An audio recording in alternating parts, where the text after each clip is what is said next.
జయశంకర్ భూపాలపల్లి జిల్లాలో ప్రజాపాలన ప్రగతి ప్రణాళిక ఉత్సాహంగా ప్రారంభమైంది. హెల్త్ మిషన్ 100 డేస్ కార్యక్రమాన్ని ప్రారంభించారు ఎమ్మెల్యే గండ్ర సత్యనారాయణ. స్థానిక కస్తూర్బా గురుకుల విద్యార్థులతో కలిసి బ్రేక్ఫాస్ట్ చేసిన ఆయన వారి సమస్యలను అడిగి తెలుసుకున్నారు. అట్లా చెప్పు మరి పొంగిరెడ్డి మన గవర్నమెంట్ ప్రోగ్రామ్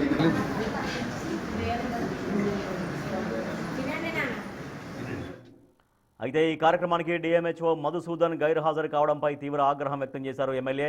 ప్రభుత్వం ప్రతిష్టాత్మకంగా తీసుకున్న కార్యక్రమాల్లో బాధ్యత రహిత్యంగా వ్యవహరిస్తూ ఎవరిని ఉపేక్షించేది లేదన్నారు. ప్రజాసేవలో అలసత్వం వహిస్తే కఠిన చర్యలు తప్పవని వైద్యాధికారులకు హెచ్చరిక జారీ చేశారు ఎమ్మెల్యే గండ్రా.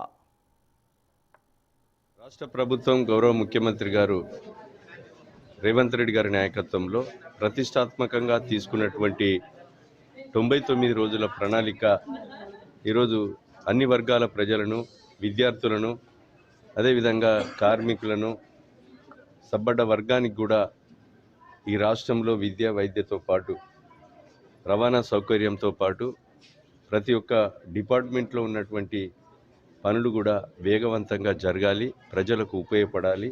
ఈ ప్రభుత్వం జవాబుదారీతనంగా అధికారులు పనిచేయాలనేటువంటి సంకల్పంతో 6వ తారీఖు ఈ రోజు నుంచి 99 రోజులు ఈ కార్యక్రమాన్ని నిర్వహించడం జరిగింది.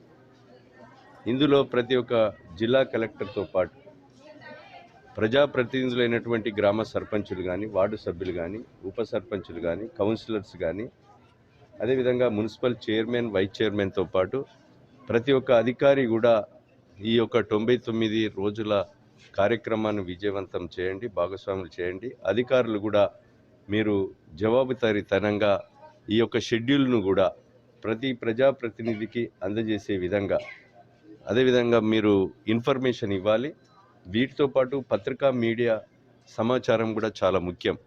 దీనికి జిల్లా కలెక్టర్ గారికి నేను ఈ విషయాన్ని తెలియజేసి డిపిఆర్ఓ ద్వారా సమాచారాన్ని కూడా లోపం లేకుండా మరి పత్రికా మీడియా సోదరులకు కానీ, అదేవిధంగా ప్రజాప్రతినిధులకు ఈ యొక్క విషయాలను కూడా తెలియజేయడం జరుగుతుంది. ఈరోజు మనం భూపాలపల్లిలో కేజీబీబీ హాస్టల్లో విద్యార్థుల కొరకు పరీక్షలు చేసి మరి వాళ్ళ రోగ నిర్ధారణ చేసి సరైనటువంటి వైద్యము రాష్ట్ర ప్రభుత్వం అందించే విధంగా మంచి భోజన వసతులు కల్పించి బిల్డింగ్లు ఇచ్చేసి ఇంటిగ్రేటెడ్ ఇంటర్నేషనల్ స్కూల్ 200 కోట్లతో నియోజకవర్గ హెడ్ క్వార్టర్లో ఇస్తూ ఈ యొక్క కార్యక్రమాలను కూడా విజయవంతం చేయడం జరుగుతూ ఉంది. ప్రతి ఒక్క డిపార్ట్మెంట్లో ఈ కార్యక్రమాన్ని విజయవంతం చేయవలసిందిగా నేను ప్రజాప్రతినిధులను, అధికారులను విజ్ఞప్తి చేస్తున్నాను.